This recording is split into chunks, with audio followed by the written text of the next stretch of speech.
Ayan, good evening. So, late ko na to na-upload, gayong gabi na. But, kaninang hapon ko yan, mga bandang 1 o'clock ng hapon ko yan ginawa. So, nakakaluka talaga pag content creators ka, no? Nasusulala ka kung ano ba talaga yung content na gagawin mo. Habang nagla-live po ako kanina, iniisip ko, ano ba yung i-content ko? Ubos na yung aking stocks ng mga videos. Kung kaya, napaisip ako, bakit kaya hindi ko gawin yung viral na magluluto ng itlog or hotdog sa ilalim sa init ng araw.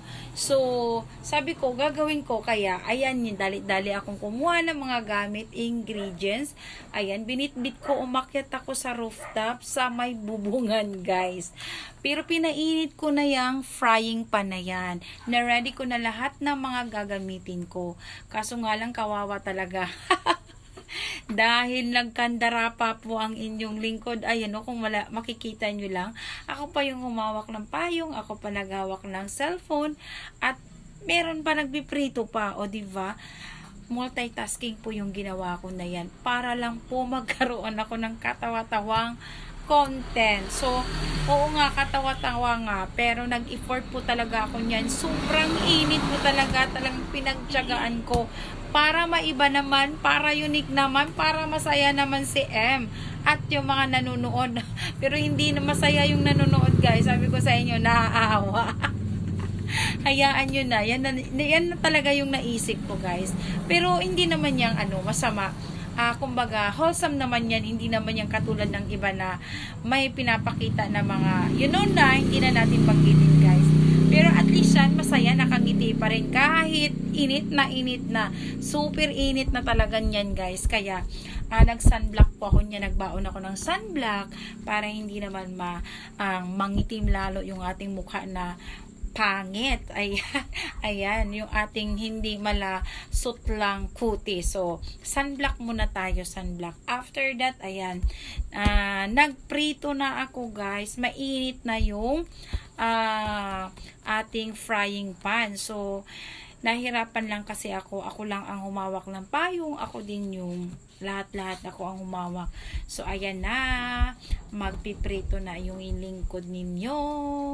Ayan na, babatiin na yung kinapa ko pa kung mainit na yung mantika. Kinapa ko pa nga dyan kung yung puweta ng frying pan mainit ba. So, bati-bati na, lulutuin na natin yung itlog. So, yung nasa gitna lang yung yellow, hindi pwedeng i-scramble. So, ayan na, guys. Ayan, niluto ko na. Tapos, inilagay ko siya sa plato para makita ko kung maghihiwalay ba yung dilaw saka yung puti. Yes, meron po siyang naluto din siya. Alanganin maging luto, alanganin maging hilaw. Pero luto po siya yung, kung sa Bisaya, malasado. O, tingnan nyo, nakita nyo. Ayan, malasado lang siya.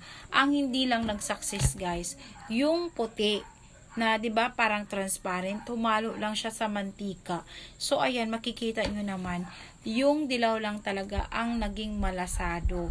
So, alam nyo na yan, ibig ko sabihin, yung sunny side up na, nandyan lang yung yellow sa gitna. So, yun po ang nangyari.